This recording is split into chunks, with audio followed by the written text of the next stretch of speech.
Je n'ai pas adoré le Japon. Ah, je sens que ça va être intéressant. On commence avec les aspects positifs. Déjà, le Japon, c'est un pays hyper propre. Bon, sur ce point, on est 100% d'accord. Le Japon, c'est un pays hyper propre et peut-être même le plus propre du monde. Ensuite, Tokyo, j'ai adoré. Vraiment, s'il y a une ville pendant votre voyage où je vous conseille de passer le maximum de temps, c'est Tokyo. Ah, premier problème. Conseiller de rester le maximum du temps possible à Tokyo, c'est une erreur pour moi. C'est comme si vous venez visiter la France et que vous dites de rester le maximum de temps à Paris. Tokyo, c'est une ville magnifique et que j'adore, mais ne rester qu'à Tokyo, c'est passer à côté de 80% de son voyage. On continue. Maintenant, on passe au point négatif. Le premier point négatif, enfin, il a un peu égalité avec le deuxième point négatif, c'est qu'il ne parle pas anglais et c'est la food. En tant que touriste, c'est un tout petit peu désagréable quand même. En fait, pour moi, échanger avec les autres, échanger avec les locaux, ça fait le voyage. Bon, je suis d'accord avec elle, échanger avec les locaux, ça fait le voyage, mais peut-être qu'il faudrait parler leur propre langue. Alors, il ne s'agit pas d'être bilingue japonais, bien sûr que non, mais au moins faire l'effort de dire quelques mots en japonais. Leur reprocher de ne pas parler anglais dans leur propre pays, c'est quand même un peu culotté.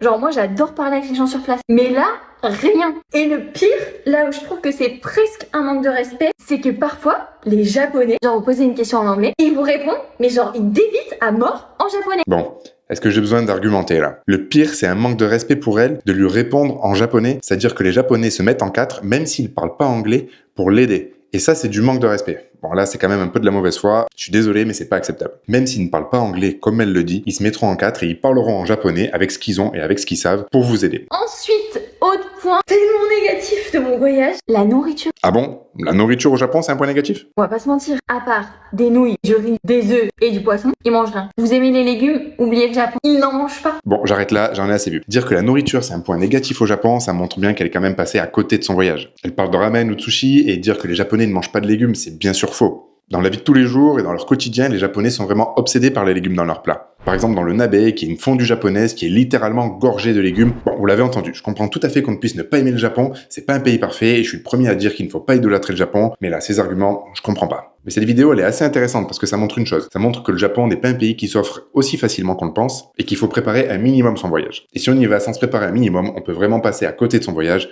comme peut-être cette personne. Et à ce sujet, je peux vous aider. N'hésitez pas à me contacter si vous voulez que je vous aide à organiser le voyage de vos rêves au Japon. Sur ce, c'est tout pour aujourd'hui. Je vous dis à la prochaine et prenez soin de vous.